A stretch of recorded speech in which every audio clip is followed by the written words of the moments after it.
The Pharisees and Sadducees came, and to put him to the test they asked if he would show them a sign from heaven. He replied, "In the evening you say, 'It will be fine, there's a red sky,' and in the morning, 'Stormy weather today, the sky is red and overcast.' You know how to read the face of the sky, but you cannot read the signs of the times. It is an evil and unfaithful generation asking for a sign, and the only sign it will be given is the sign of Jonah." And he left them and went off. The disciples, having crossed to the other side, had forgotten to take any food. Jesus said to them, "Keep your eyes open, and be on your guard against the yeast of the Pharisees and Sadducees."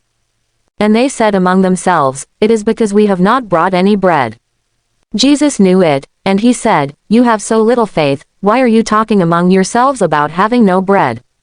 Do you still not understand? Do you not remember the 5 loaves for the 5,000 and the number of baskets you collected?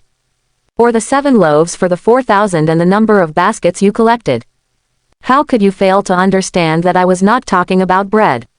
What I said was, beware of the yeast of the Pharisees and Sadducees."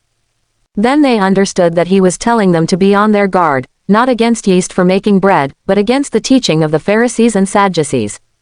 When Jesus came to the region of Caesarea Philippi, he put this question to his disciples, "Who do people say the Son of Man is?"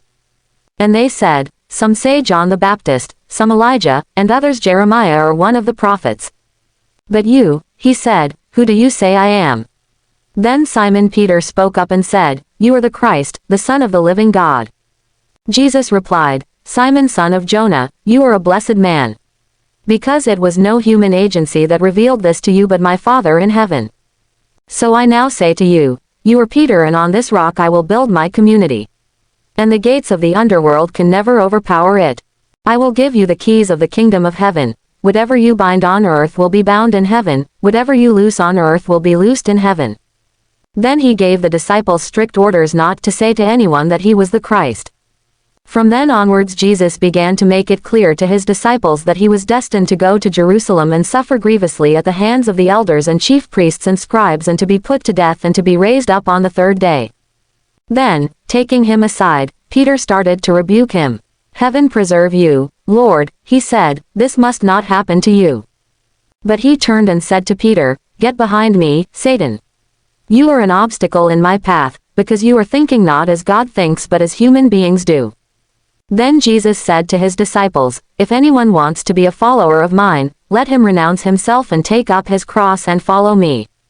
Anyone who wants to save his life will lose it, but anyone who loses his life for my sake will find it. What, then, will anyone gain by winning the whole world and forfeiting his life? Or what can anyone offer in exchange for his life?